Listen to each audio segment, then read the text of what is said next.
Hi friends, ఎలా ఉన్నారు? ఇవాళ నేను చూపించే వీడియోలో మామిడికాయ పప్పు అండి. అవును, ఇప్పుడు మామిడికాయల సీజన్ ఎప్పటి నుంచో రన్ అవుతుంది కదా. ఈ సీజన్లో నేను మామిడికాయ పప్పు చూపించలేదు కదా. మా అమ్మ చేస్తారు, చాలా బాగుంటుంది మామిడికాయ పప్పు. ఇక్కడ చూడండి, ఒక మామిడికాయ తీసుకున్నాను. ఇదైతే చాలా పుల్లగా ఉంది.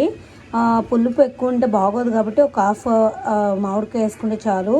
కందిపప్పు ఒక గ్లాసు, ఓకేనా.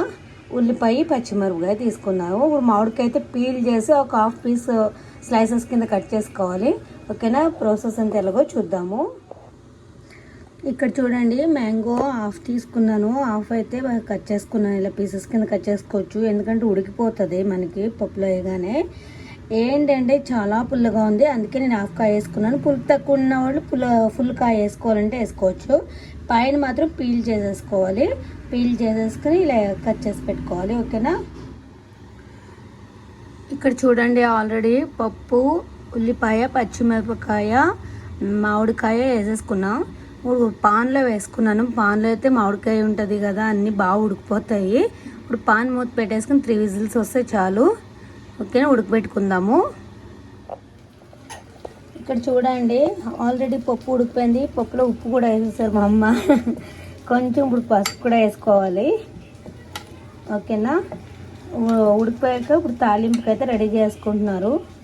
తాలింపు కూడా వేసేసుకుందాం. ఇక్కడ చూడండి, తాలింపుకి 2 టేబుల్ స్పూన్ ఆయిల్ తీసుకున్నాక ఆవాలు, జీలకర్ర వేసారు. అలాగే ఎండుమిరపకాయ, ఎల్లుల్లిపాయ, కరివేపాకు కూడా వేసేసుకోవాలి. కొంచెం ఫ్రై అవనివ్వాలి. ఇక్కడ చూడండి, వేగింది. ఇప్పుడు ఇంగువ వేసుకోవాలి. ఇంగువ వేస్తున్నారు మా అమ్మ, ఓకే. ఇంగువ వేసి ఒకసారి కలుపుకోవాలి. గట్టిది. అలాగే హాఫ్ టేబుల్ స్పూన్ కారం వేసుకోవాలి. చూడండి, తాలింపులో పప్పు వేసేసారు. మామిడికాయ పప్పులో కారం కూడా చాలా బాగుంటుందంట. ఇంగువ కూడా వేసుకోండి. ఇప్పుడు తాలింపు అయ్యాక కొంచెం ఒక 2 మినిట్స్ ఉడకనిస్తే ఆ తాలింపుది ఆయిల్ అంతా పప్పుకు బాగా పడుతుంది. అప్పుడు టేస్ట్ చాలా బాగుంటుంది. వెనపూస, ఓకే. వెనపూస కూడా వేసుకోవాలండి పప్పులో. వెన్న, ఓకే. ఇక్కడ చూడండి, వెన్న వేసారు. తాలింపులో వెన్న వేసుకుంటే చాలా బాగుంటుందంట. తాలింపు అయ్యాక ఇలా పప్పు ఉడికేటప్పుడు వెన్న వేసుకుంటే పప్పు టేస్ట్ చాలా బాగుంటుందంట, ఓకేనా. ఇలా వెన్న వేసుకుని కలుపుకుంటే సరిపోతుంది. వెన్న కరిగిపోద్ది వేడికి.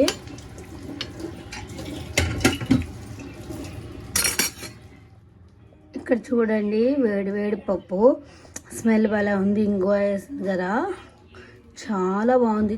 ట్రై చేయండి. చపాతీల్లోకి, రొట్టెల్లోకి, అంటే జొన్న రొట్టెలోకి చాలా బాగుంటుంది. వేడి అన్నాలో వేసుకుని తింటే సూపర్ ఉంటుంది. ఏ పప్పులో అయినా మనం వెన్న వేసుకోవచ్చు.